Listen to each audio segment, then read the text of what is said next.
aurait le danger encore plus important d'un écroulement de l'autorité palestinienne, d'un écroulement du régime d'Abou Mazen, qui aurait pour conséquence un chaos dans les territoires.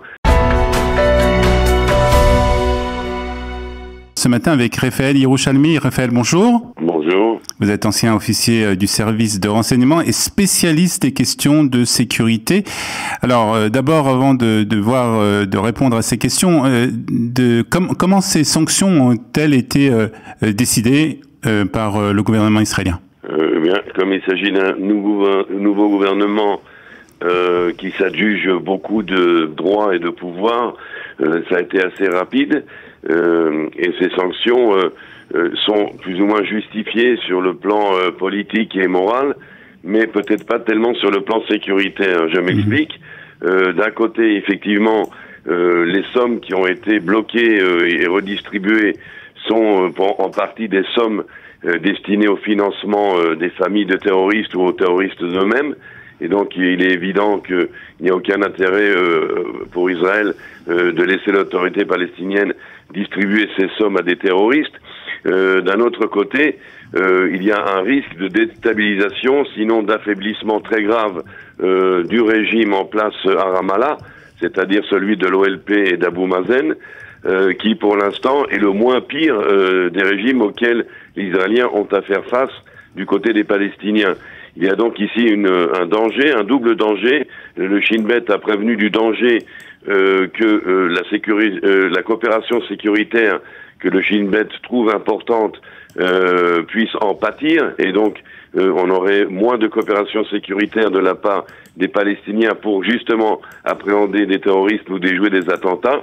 Et puis il y aurait le danger encore plus important d'un écroulement de l'autorité palestinienne, d'un écroulement du régime d'Abou Mazen, qui aurait pour conséquence un chaos dans les territoires et une situation extrêmement difficile à gérer.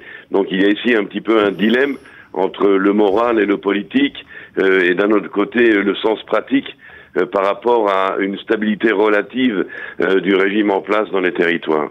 Alors rappelons quand même que ces mesures contre l'autorité palestinienne ont été prises en représailles après la résolution anti-israélienne qui a été votée à l'ONU à l'initiative des Palestiniens.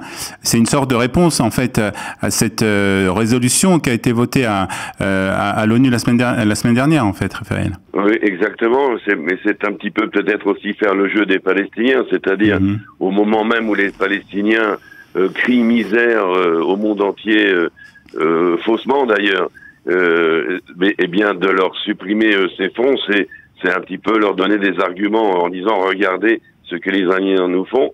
D'un autre côté, ces mesures, c'est pas la première fois qu'elles ont été prises. Et je veux dire, ce gouvernement qui est un nouveau gouvernement n'innove pas. On a déjà utilisé ces mesures par le passé dans d'autres gouvernements. Sont-elles efficaces? Sont-elles dissuasives? On en doute un petit peu quand même, puisqu'il y a récidive.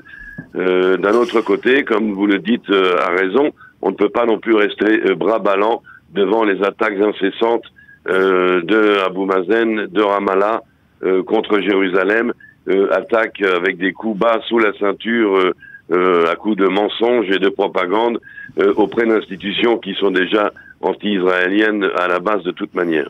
Alors, comme vous disiez, la question est de savoir si Israël va réussir à continuer dans cette politique et à ne pas céder, plus particulièrement en raison justement des conséquences de ces actes, à savoir peut-être une déstabilisation de l'autorité palestinienne. Si les choses allaient dans cette direction, Israël serait peut-être obligé donc de céder et de redonner en fait cet argent qui a été confisqué. C'est un scénario possible? Tout à fait, puisque c'est déjà arrivé par le passé, c'est-à-dire qu'il y a eu ce blocage des fonds et ces amendes, dirons-nous, infligées aux Palestiniens. Et puis, au bout de quelques temps, les fonds ont été libérés. Il y aura certainement d'ailleurs, de ce côté-là, une pression américaine.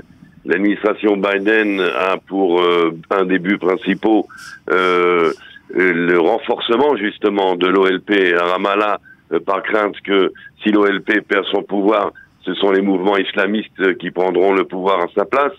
Donc il y aura cette pression américaine, il y aura une pression internationale, il y aura aussi une pression économique, car en un certain sens, il y a quand même des échanges économiques et commerciaux entre les territoires et Israël qui bénéficient aux deux côtés.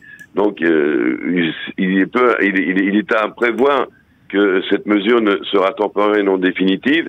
Et puis le plus important dans tout cela, c'est de savoir si elle est efficace. Ouais. Est-elle dissuasive? Et le passé nous apprend que c'est pas si efficace que ça, en fait. Ben exactement. L'expérience nous apprend. Il y a comme ça des mesures qui sont prises depuis des années dont on n'est pas certain qu'elles servent à quelque chose. Je prends l'exemple de la destruction des maisons de familles de terroristes. Les avis sont partagés même au sein des experts de la sécurité. Est-ce dissuasif, n'est-ce pas dissuasif?